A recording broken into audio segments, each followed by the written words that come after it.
আজকে আমি এই যে ইলিশ ড্রাই ফিশ এটা বাজার থেকে এনেছি। এইটা এখন রান্না করব আলু আর বেগুন দিয়ে। এই যে দেখ, বেগুনটাকে এইভাবে পিস করে নিয়েছি, একটা বেগুন নিয়েছি, একটা আলু নিয়েছি, এইভাবে পিস করে নিয়েছি, একটা আর একটা হাফ নিয়েছি আর আলু। আর এই যে দেখো, রসুন কুচি করে নিয়েছি, লঙ্কা দুটো নিয়েছি, আর এই যে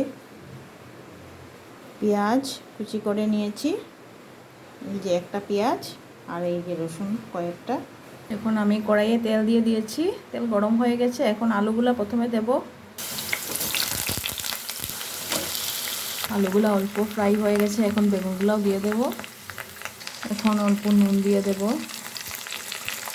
একদম অল্প নুন দিয়েছি, কারণ ড্রাই ইলিশ ফিশে নুন দেওয়া থাকে আগে। এখন 1 চামচ হলুদ গুঁড়ো দিয়ে দেব, 1 চামচ জিরে গুঁড়ো দিয়ে দেব, এখন লঙ্কা গুঁড়ো হাফ চামচ দেব।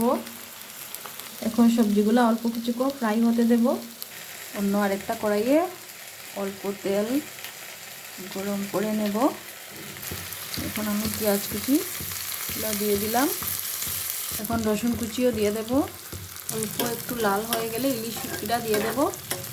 এটা ভালো করে ধুয়ে রেখেছি ইলিশ শুটকিটা, সেই যে দেখো, এখন শুটকিটাও দিয়ে দিলাম। ইলিশ শুটকিটা একটু অল্প এগুলোর সাথে ফ্রাই করে নেব। ব্যাস, আমার ফ্রাই হয়ে গেছে। এখন এটাতে দিয়ে দেব, সবজিটার সঙ্গে দিয়ে দেব। সবজিটা ফ্রাই হয়ে গেছে। ব্যাস, এখন আমি জল দিয়ে দিচ্ছি, অল্প দেব, বেশি জল দেব না। এখন লঙ্কা দুটোও দিয়ে দেব। এই যে দেখো, আমার রেডি হয়ে গেছে, এইভাবেই রাখবো। ব্যাস, আমার ইলিশ ড্রাই ফিশ রেসিপি রেডি হয়ে গেছে। Thanks for watching, bye bye.